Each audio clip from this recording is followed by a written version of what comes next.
alaikum, Shaykh Fadhlalla. Salam, salam, salam, salam. Good to see you. Thank you Salam. for giving us your time today. Thank you very much, Shaykh Fadhlalla. And with your permission, I'd like to start with a poem. Bismillah. I'd like you to respond to that, inshallah. It's a poem from Nuruddin Abdurrahman Jami, and you're probably familiar with it. It says, "Who am I? The reflection of the eternal light. What is the world? A wave on the everlasting sea. How could the reflection be cut off from the light? How could the wave be separate from the sea? Know that this reflection and this wave are that very light and sea. For here, duality is impossible, impossible. Look at the travelers on the path of love, how each has a different spiritual state. The one sees in each atom of the world a sun radiant and imperishable, and another directly witnesses in the mirror of existence the beauty of the hidden. Archetypes, and a third see each one in the other without veiling or defect. Shaykh Fadhlalla, in one of your books, you wrote a quote here. I'd like you to unpack this as it regards this dynamic of our relationship, so to speak, with the world. You say existence and creation follows patterns that bring about universal interconnectedness and wholeness. The human being is a microcosm that has the potential to realize the amazing truth, one essence that energizes countless othernesses.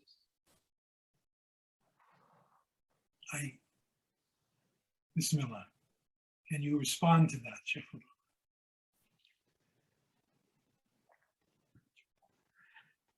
As you all know, life began in a mysterious way some billions of years ago and has been evolving ever since. This evolution implies wider and deeper perception in consciousness. And that means rise of intelligence. And that is what the Quran alludes to. A time came in this journey of billions of years of rise in intelligence and evolution that a new zone of reality dawned. And that is the advent of Adam. And as far as the Quran tells us, a time came that God, that unknown, mysterious source, creator, ever-present, timeless, eternal, whatever other attributes you give, says, now I can appoint an entity on earth within space and time that can represent me, that can act as my agent or as my steward. And that is the, if you like, the advent of Bani Adam, a human being who is in duality, the up and the down, the birth and the death, the apparent and the hidden, the good and the bad, ad infinitum, who is able to take reference from the eternal being, from Godhood. This being who is in duality, struggling to balance, to preserve life, that is his obsession, and to be reasonably content and tranquil and at peace. Yet, every now and then, calibrates or touches the infinitude, And that is the ultimate, if you like, change that had taken place in this journey of billions of years. May have been 200,000 years ago, 100,000 years ago, we don't know what something major happened of consciousness, stillness, which is timeless, boundless, and eternal. And yet, the identity of this entity is bracketed within birth and death, within space and time. But it touches every now and then a zone that is boundless, eternal, not subject to the mind's ability to contain it. So that's what happened. The rise of this supra-consciousness imposed upon higher consciousness, clear consciousness, is, if you like, the mark of no return to confusion, no return to excuses of ignorance, absence. And now every one of us owes it to that light within oneself, to life itself, to calibrate all the time and touch that essence of life itself. And for that, we need some help, we need some guidance, we need to accept boundaries, we need to accept limitations, and we need to stop blame and claim, and stop feeling sorry for the illusory self. It has no sustainable reality of its own. The mind is that which mediates between the soul or the spirit, which is eternal, and the ever-changing dualities in our world. It has a vital function.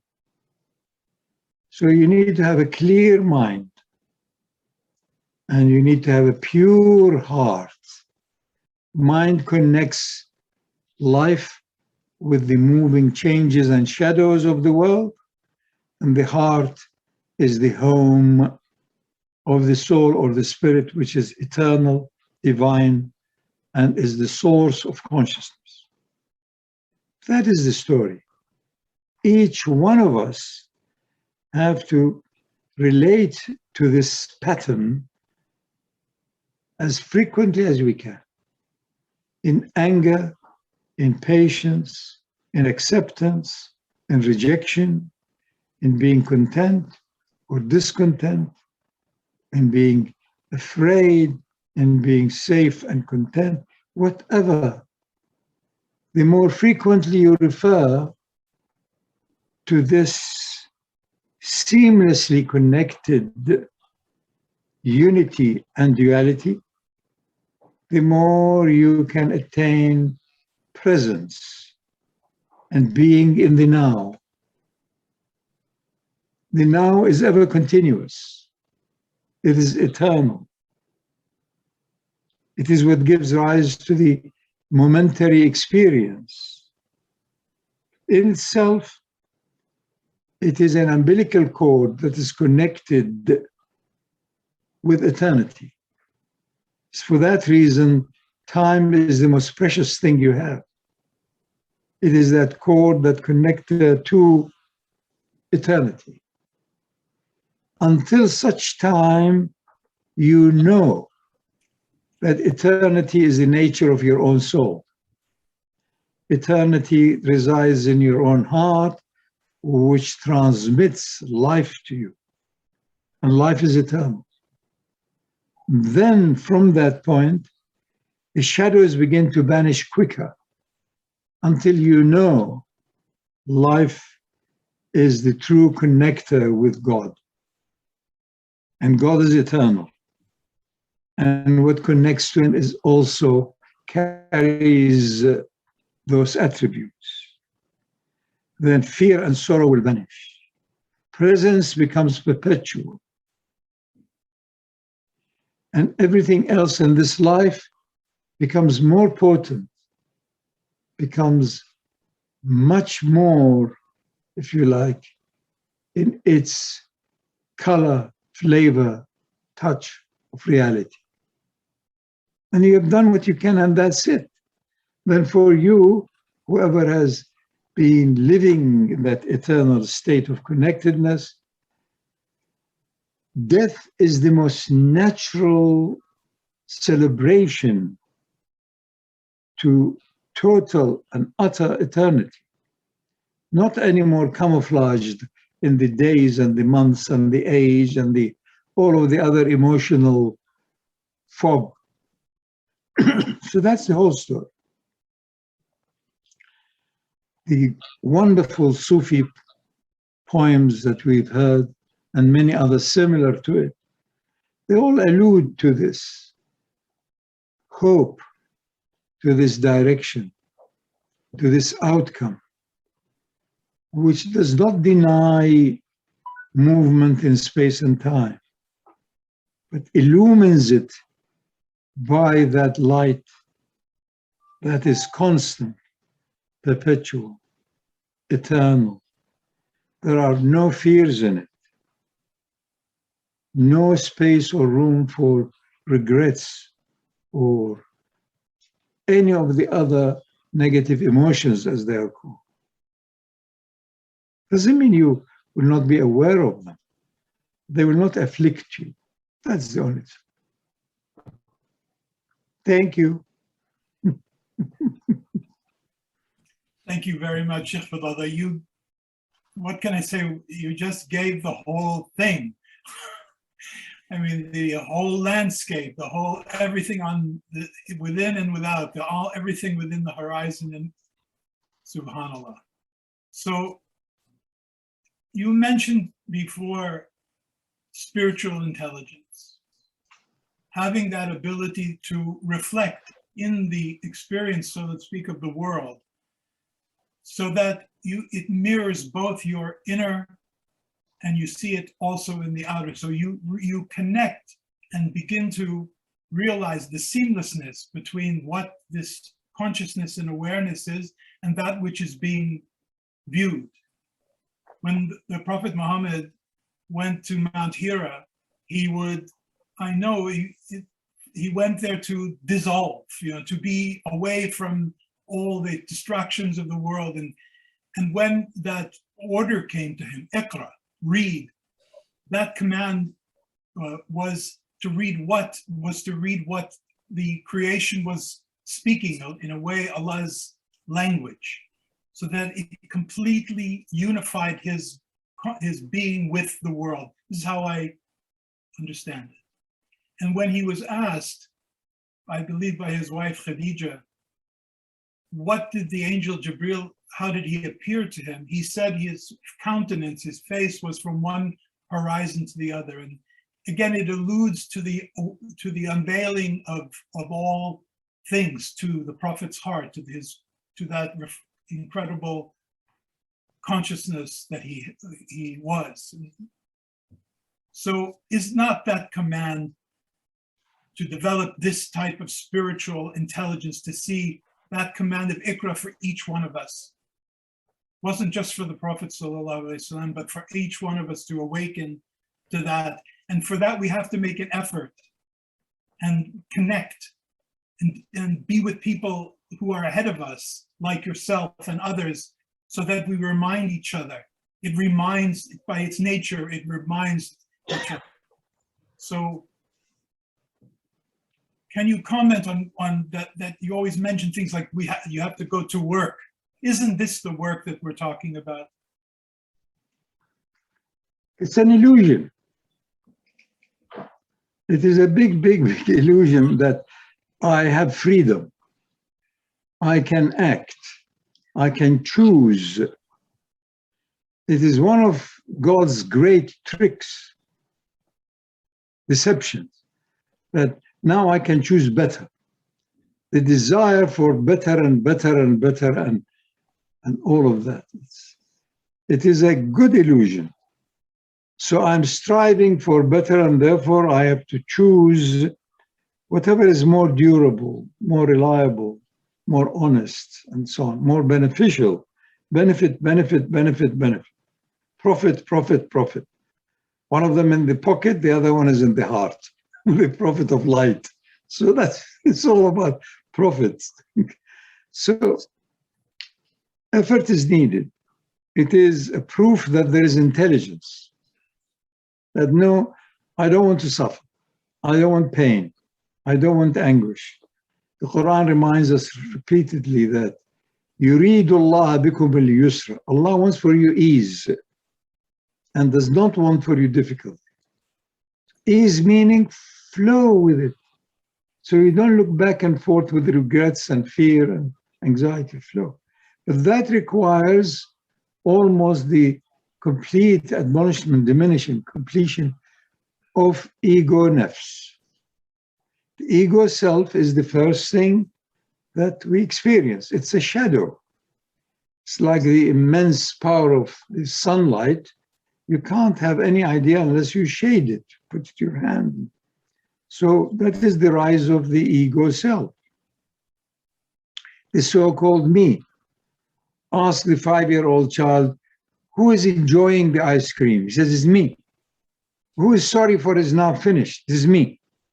Who is the person who wants more and more? It's me. Ask the same person at the age of 40. It's me. I want success. I want acknowledgement. I don't want to be rejected. I want to be accepted. Same thing, me. And ask them when they are 60, 70 or about to leave their body, it's me. Who is this me? It is the outer, if you like, connector of the self or the soul, of the light within you that gives you life. That's all what there is. And the quicker, the earlier you realize this truth, the less you will be messed about with by yourself. The less you muck about and repeat the same stupidity of mistakes because they become a habit. And a habit gives the illusion of continuity. And continuity is a divine attribute which we love because it gives you the illusion forever. It's ever there. Every year we do the same thing. Every 50 years we do this. We want that repetitiveness to give us the illusion of continuity. Because truth is ever continuing. Life is ever continuous. And so on. So the story is very simple, provided we come to it with true honesty. And that requires courage.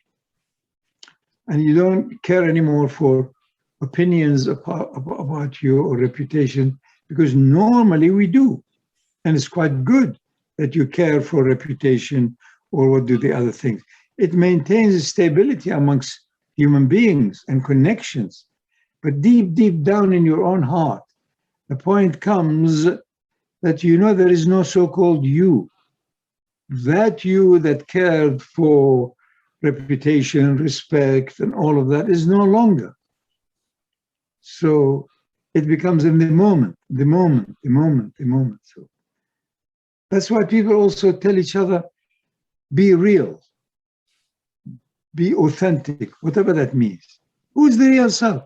You're not the same as it was a minute ago, let alone yesterday. No, but be yourself, hold your grounds. I tell you, you'll have much fun if you ask whoever is saying that, what do you mean?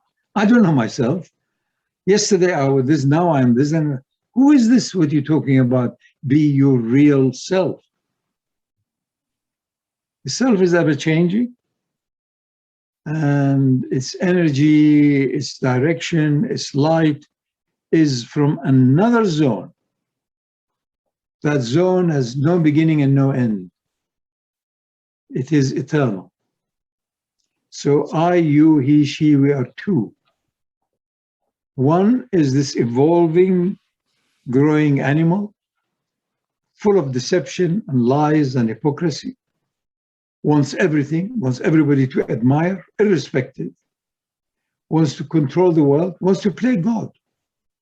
And the other real you is a mysterious light, which is the cause of your life. That is where we are all the same as human beings. وَخَلَقْنَاكُم مِّن نَفْسٍ وَاحِدَةٍ, from one soul. All arwah, or spirits or souls within the heart are of the same nature. Whether the being turns out to be a rascal or a most pious person, the souls are the same, but the nafs is different. And it is the nafs that covers the soul and appears on earth. So no two people are the same, no 2 minutes are the same, and yet the light from which all of them have emerged is exactly the same. It is a mysterious, potent, cosmic light. Therefore, you will then respect other human beings, no matter who they are. You cannot but respect it because it's a divine soul. But is abused, misused, now it's in a dungeon, or now it's become the ultimate criminal. That's it. It's all for us to evolve collectively. And we are evolving. There has been major, major, major changes in human beings. Any era you take, just take the last 50 years, take the last 200 years. Rapid, rapid change towards the realization that you are who you think you are in a small bit, but the real you is not known to anyone, least of all yourself. And that is the divine light itself. It's a mystery. You'll get close to it if you manage, by grace only, first effort, then grace, to lose all. No identity, no self-awareness, no self, nothing. If you touch upon that zone, then you are at the door of the sacred soul or spirit within you. And that is what the authentic world religions, practices have all pointed towards. Worship, worship, be in maximum awe. Adore, adore. It's impossible. How does the little insect know where it is, how to care for its tiny little, continuity of an egg that's laying, and what plant is good and not, and amazing, amazing, amazing, amazing. All of them are an adoration of continuity, which is eternity. This is why we are here, not to accumulate more knowledge, information, or power, or armament. We are here in order to dissolve into that amazing, unfathomable miracle upon miracle upon miracle. And you can only enter it when you have almost exhausted, demolishing your monument of who you think you are, your biography. And then you can begin to start the feast that is ever there, transmitted from your own spirit. And then that becomes complete when you leave the body and the mind, which is called death. Death for the person who has managed to do his or her duty, to get out of his or herself. It's the beginning of a boundless feast. And for he who hadn't been on that path is fear, anxiety, sorrow, and regrets. That is the difference. He who is on the path of awakening to the ever-present light in your own heart, death is the ultimate prize, celebration, and outcome. And for he who has no faith, does not believe, has not been working at it, has not been experiencing aspects of it, full of fears and anxieties and dreadful. Very simple. Yeah. I have a question, if I may, which is, and it's an earthbound question. Maybe it's even a banal question. I don't know, but we've been talking about the self. We've been talking about the journey of the self, but we, at least I perceive, we're living on this planet, Earth. We're trapped here physically. We're at the bottom of this gravity well. This curvature of space-time holds us here, attaches us to this tiny little insignificant planet in the corner of an insignificant galaxy. And some religious traditions tell us that, or at least some followers of religious traditions will say that this world is an illusion, that this world is not real, and Maya, and we need to penetrate it and see what's really real. And I guess my question is, I struggle with that, because how could the real, capital R, place us in a world that is not real? How, and as we go through this journey of self, how do we relate to this dunya? Is it real? Is it not real? Is it a test? Is it perhaps? I hope my question. I'm sorry, I couldn't hear.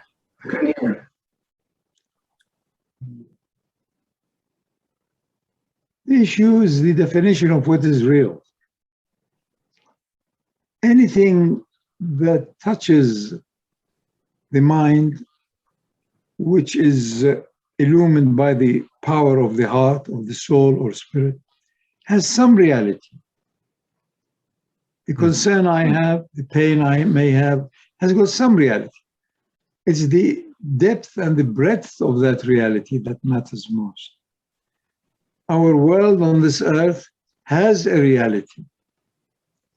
It's ever changing and it's ever passing.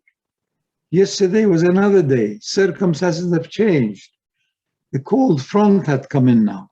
The wind have changed, so on and so on. So there is a reality in everything, short-lived.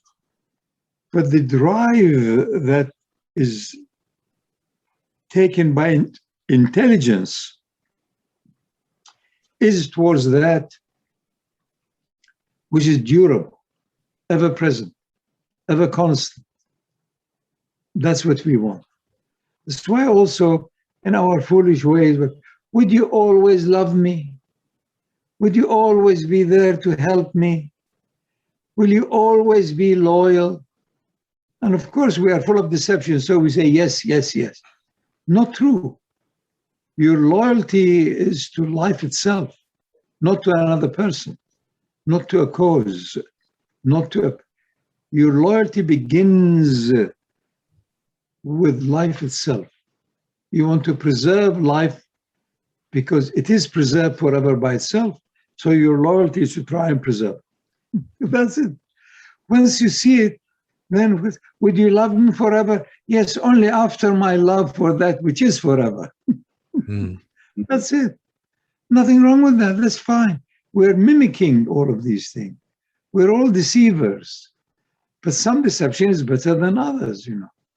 Yes, I want to have a relationship that only gets better, stronger, deeper, and transcends time. That's fine. That's nice. You know, so everything has got a touch of the real. Even falsehood itself has got a spark of reality. So no lie ever appears unless it has got a spark of truth in it. So that's it. It's the prevalence of how much of it is a lie. But if it is more than 50%, then most people look at each other and say, it's obviously he's lying. Yeah, obviously. But you must really see things for what they are. And then you will have an inner smile, that everything reveals itself. The Quran tells you that. Anything that exists will actually expresses itself. But we don't hear it. We don't have that language clear. That's all. Oh, I didn't know. I thought you came in holding your hands as though there was a gift. I didn't know there was a knife in it to stab me. That's it. You read it wrongly. You didn't do a proper iqra. That's it. Mhm. So it's for that reason, the quicker, the more frequently we refer to the higher zone of consciousness, to the essence, the more likely we read an outer situation reasonably correctly and accurately. It's all about the outer and the inner. And my experiencing of life is based on that. That the outer situation, events, the wind and the whatever, sends its signals, and those stimulate my inner, the outer and the inner, and I try to respond according to a hierarchy. That hierarchy is mostly self-preservation, continuity, comfort, ease, and so on and so on. It's all what it is, very simple. And then you can sit back and truly be a guest of the cosmic magnificent host. And but you say, no, but I have to work. Yes, if you're able, you're capable, can do, yes, you have to. But if you're not, how do you know? You know, other things will happen. I remember reading once a biography of a person whose boat sunk in the middle of a terrible part of the ocean. I think it was an 8-month odyssey. And the first 2-3 months, he had all kinds of tricks to catch fish and so on. The last 2 months, this is a biography, is that he said, I thought I'll die and finish. There's no, the fish actually jumps on me, on my lap. You can never tell. Take what is there for you with ease and be in gratitude. Be in the moment. And you'll find the balance is already there. It's one of the names of the Quran, Mizan. You know. So the balance is already there at every situation. It's magnificent. The way creation is experienced by a clear mind and a pure heart, is the ultimate thrill. Bismillah. Yes. Shaykh Fadhlalla, you say a lot, and you say a lot about this still, that everyone has a unique fingerprint, and in a unique marker that separates them in a way from all other people. They are unique to themselves. And I think that uniqueness, and addressing what Richard was saying, is an indicator that uniqueness is the reflection of the unique, of the one, and that one resides at the core of your being. That's why when Allah had said he was going to put his Khalifa, his representative in this world, the angels objected. There was this understanding, that there would be about human being and his behavior and so on. But Allah said to them that he knows what they don't know, and that he will put the names within Adam. So this is what separates you, the human being, the awakened human being, this Adamic human being, Richard, from all other creation. And as Shaykh Fadhlalla has in the past laid out this modeling, that you are a soul bil amri Rabbi, which is beyond time and space, and you are a conditioned self, which is in connection and responding and reacting to the conditioned world that we experience in what we perceive as separation. When you begin to hold that model and keep it present within your consciousness and witness and experience people, things, events, whatever it is, with that modeling in mind, then you begin to, as the Quran has ordered us to read, Iqra, read it, see what the message is. Because each one of us has an individual precisely appropriate message to optimize that experience, to awaken that being to their reality.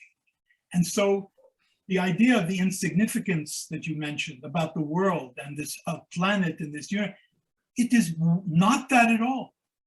It is highly significant. It is significance itself. So it's only there is an aspect of that we see the world in an insignificant way, that it's passing, kullu man alayha, and everything is vanished. That's to tell us that the universe, the experiential universe, is vanishing. It's not reliable. It's inconsistent. But that is the pointer to the consistent. You can't have inconsistency without consistency. That's how it works. That's the way of Allah. So we need to look again and see the significant truth in every moment in our experience in life. And then all the things that we put a lot of weight on become less. And more as you go through the seasons of your life, this is what I'm experiencing personally, is as you go through life and you have Allah's grace and time, that you begin to see the proof of that over and over again. Everything is leaving. Your youth is leaving. Your wealth is leaving. Your physical stamina is leaving. Whatever it is that you can mention and see and hear and smell and touch is vanishing. So that is there as a mercy, as an awakening, an awakener. Say, well, what is consistent? What is real? Who are we? What is the reality? So this is not an insignificant matter. It is the most significant matter. And Shaykh Fadhlalla has put out clearly a model to understand this. And this is what we have to put into practice in what Shaykh Fadhlalla mentioned as spiritual intelligence. You need to be awake and aware in the moment. Read the moment. Read it until you see what is it reflecting to you. And for every human being there's that many paths to Allah. Meaning you're in that way reflecting. So maybe that.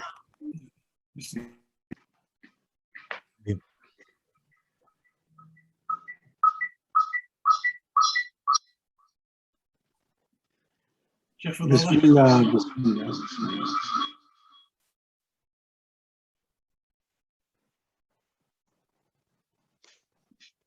The puzzle is all viewed.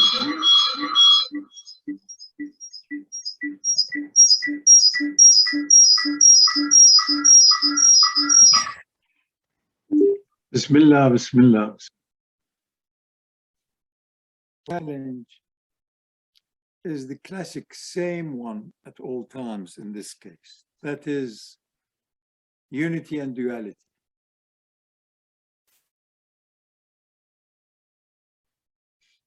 Timelessness, boundlessness, and that which is within space and time. That is the whole issue. If I accept genuinely, totally, honestly,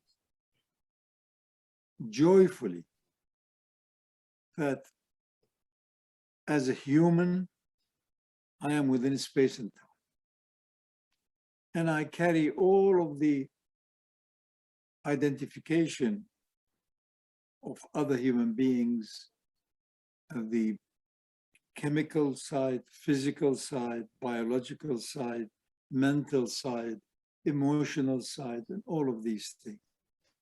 We have a very similar pattern, each one of us, with a slight difference in emphasis, color of skin, this and that, which we have inherited, and hair, height.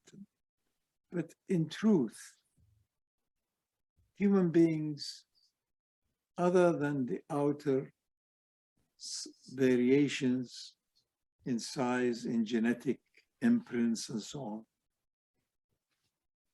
we want the same. Each one of us wants total certainty about the future. It's not hope, it is certainty that I will be beyond any measurable happiness or joy at the end or after I die. In this respect, all humanity is the same. In between, ambitions change on a minute-to-minute basis. My own ambition change all the time. My own aspiration change all the time. The challenges I am facing change all, and so on and so on and so on. So the human side of duality is in constant change. And that is what gives me the opportunity of doing my utmost through intelligence to do the best. Quran is full of that. You are here on this earth so that you can test how best are you acting. How is that best? So that I don't leave a lot of debris behind. I don't leave more sorrow behind or misery behind. So as if I die any minute, I have no guilt. I have no regrets. I've done what I could at that moment. So for that reason, we feel terrible if you have done something with absent-mindedly, without being fully present. You regret it because the higher intelligence wasn't there leading your lower intelligence and so on. So every one of us have got humanity, which has got strands in it, has come to us from race, culture, religion, background, mother's condition, etc., etc., etc. Endless.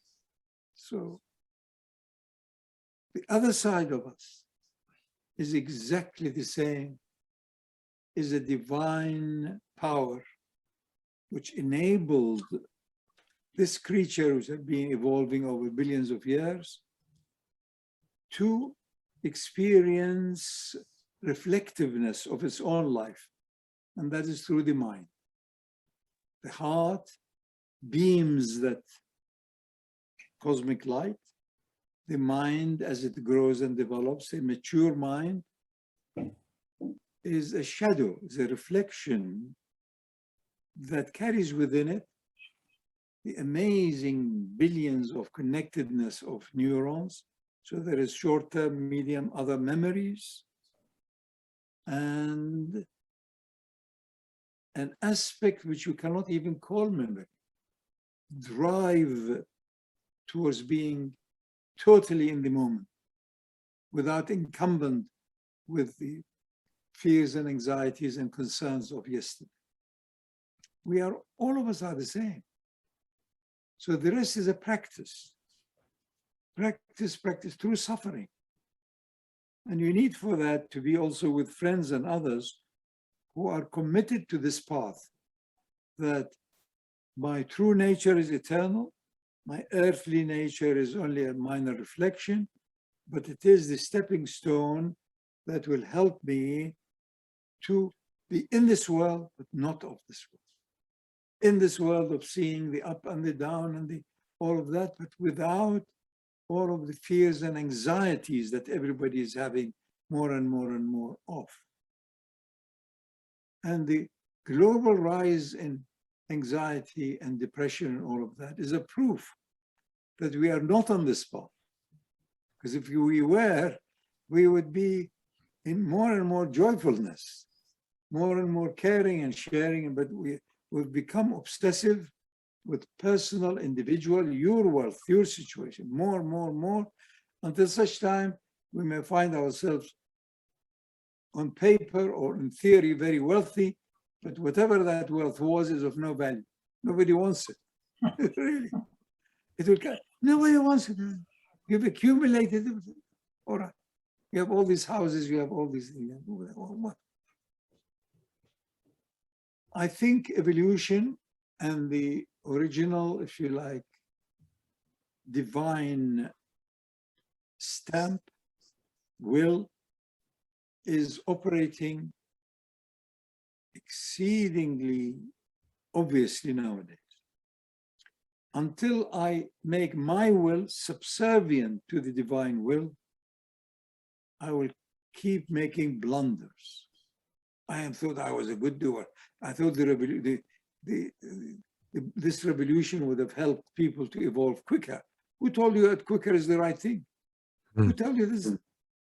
So it is all that we have to accept that there is a master, controller, governor called God, or any other name you give.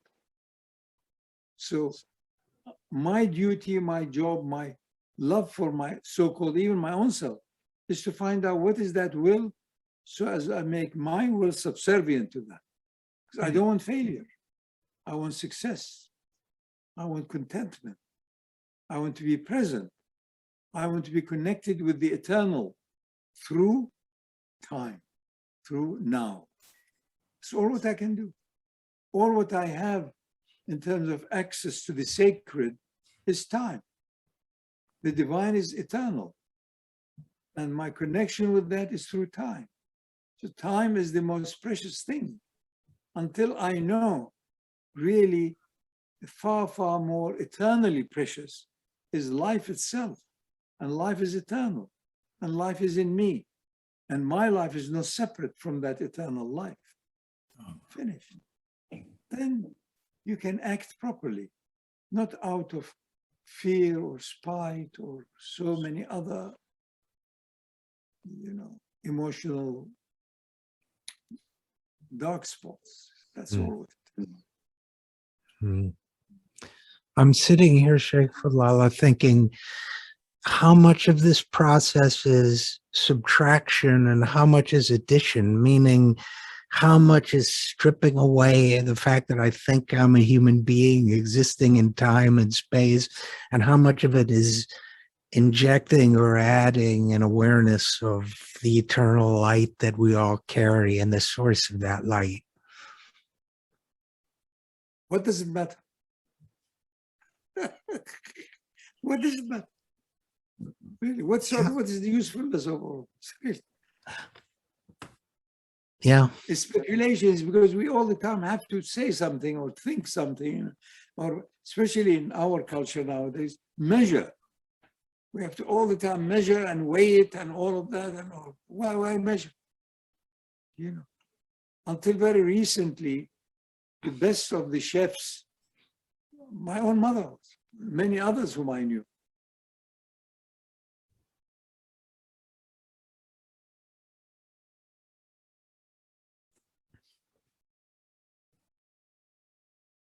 We lost you. Yeah. I think we lost Shaykh now. Abbas, are you there? No. Oh, here we go. thank you. Richard, we are fools, pretending to be wise. Really, the human being is the ultimate foolish being. And that is why the ayahs also in the Quran says this impossible link between the infinite, boundlessness, eternal life itself, which is called in the Quran as the ultimate gift, trust. We didn't know who will take it. So it was presented to the heavens and the earth and the mountains, but ultimately then the Adamic consciousness took it. إِنَّهُ كَانَ ظَلُومًا جَهُولًا, because he was most unjust and most ignorant. Because how can this animal on earth with all kinds of fears and anxieties and concerns and the good and the bad and the upper, accept, if you like, a treasure which is beyond measure? So there has to be within us, each one of us, certain measure of foolishness. And otherwise we won't accept, we couldn't have accepted it. So within me, within the so-called I, as a mysterious entity and reality, lies that which is eternal. And the experiential I mostly acts within space and time with all of those limitations. If what I'm doing within space and time is constantly calibrated and put in perspective with that which is eternal, then I have nice fun in this life. You know, I made this grow, I made that, I helped in this, and I enjoyed the meal. That's it, without making anything more out of it. But we think we'll find the ultimate eternal answer through this limited space and time. Not possible. It's like trying to find gushing water in the middle of a desert. Not possible. We are within space and time. You need to have the right perspective and respect for that. But in you lies a zone of consciousness that is boundless. That's all. And according to your work, according to your sincerity, according to your honesty, according to your abandonment to the ultimate, that you'll come to know that you are both an identity, short-lived, emanating from a reality that's eternal. That's it. That's the whole story. But then because we want the continuity and all that, so we make a lot out of it. But that's all what it is. The rest are millions of electrons and neurons whizzing about here and there and everywhere within the whole body and more. So the rest we have to be in joyfulness. If you're all the time evaluating the up and the down, decide where is time then to enjoy it? I've been in my own life exposed to many people who were pursuing wealth relentlessly. And many of them were reasonably rational here, but that became their God. That became their obsession. More money, more money. I, in my own limited way, enjoyed life far, far, far more than any of these people whom I had known. So I enjoyed it. I did it. They wouldn't. They said later, later, later, later. They never enjoyed. Later changes. You change and it changes. So you have to be honest to the moment, live the moment, be in gratitude, be in ecstatic state, and share it. And let generosity also move things. You're not using it, give it. What's the point? You're using it, you're benefiting from it. Express gratitude. And also give it if you can. Doesn't require a lot of theological, debates or live in a monastery. No, live wherever you are. Let the monastery be in your own heart. Thank you. There's a huge difference between being right now and now and now, than becoming later. It's a very big difference. Certain things will become your health. You may need to be patient for it to come back to you. That's fine. Other things is now. How often have you been aware of the air going in and out? Or your hand moving? How often? The moment is the richest wealth that we have. Time is the ultimate gift ever. Anyway, that's what I know. MashaAllah.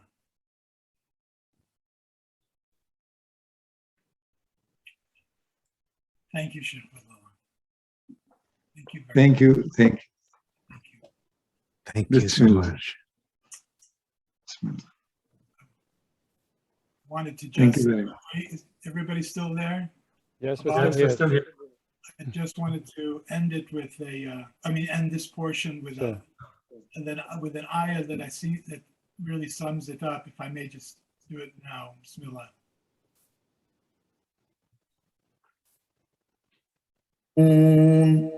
الله يبدأ الخلق ثم يعيده ثم إليه ترجعون. That Allah originates the creation, then brings it back again, and then unto Him you shall be returned.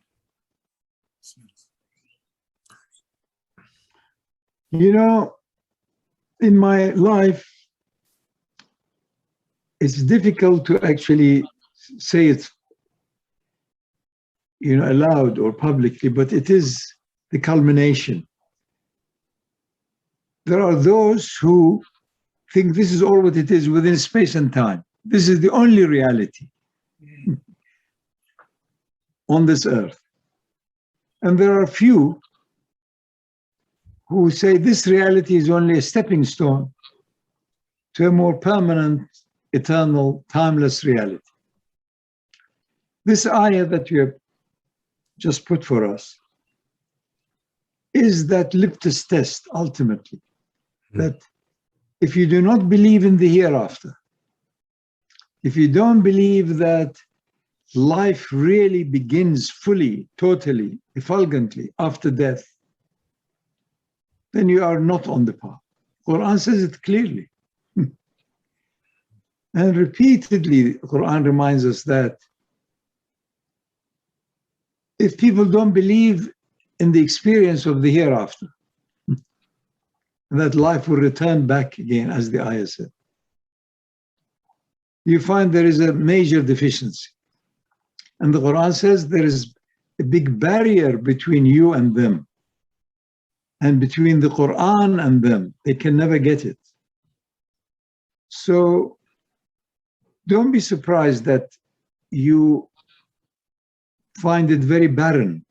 There are very, very, very few people you come across who genuinely know that life, accountability, timelessness, true life begins after you die. Very few. If you come across them, please embrace them and be in touch, because that's becoming rare and rare. So it's a big step for people to make that commitment that really my life, his life, life begins. Quran says, Al-akhiratu hiya al-hayawan. The akhirah that comes which later is real life. That means we're here in practice, preparation for that. It is eternal. And that is why if you're practicing as being fine and you have been properly in every way groomed, then you're in it, finished. You go to the garden and you say, I've experienced all this before. Otherwise, then there has to be purification through whatever it is. Hell, fire, agony, or given a lot of encouragement through paradise or whatever. So we are moving in a zone of real deep ignorance, because the outer world and these distractions had become our main world. More money, more this, more. You're not practical. Admit this. I'm so sorry. I'm not very practical. You become practical, please, and come and do it. But it takes total honesty, and that requires courage. Mm-hmm. So this life is a practice for another zone of consciousness after death. That's the ayah said. Life begins in another zone that is perpetual. That's the story. The issue of the hereafter is a big, big, big, big, big issue. Mm. It will change your attitude. It will change your outlook. It will change all of the deceptions and the hypocrisies and the lies that you are used to day to day. You see. And there are a dozen other ayahs that reinforces it. أَلَمْ يَعْلَمْ بِأَنَّ اللَّهَ يَرَى. Don't you know that Allah knows and sees and knows what you're doing? So it is awareness to the ever-present, to the divine light, to God. So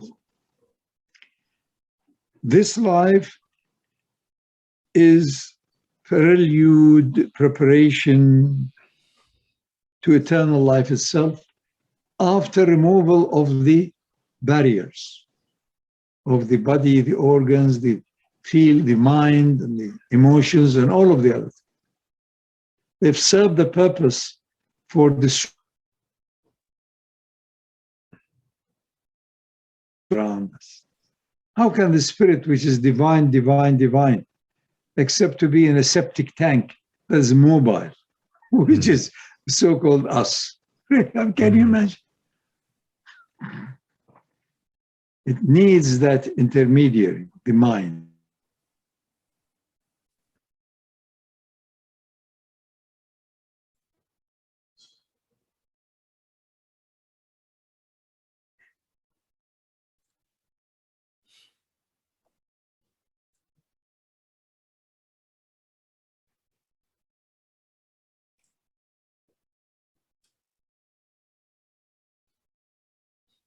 I think the internet, we lost the internet for a short while there. Shaykh Fadhlalla's last comments didn't come through.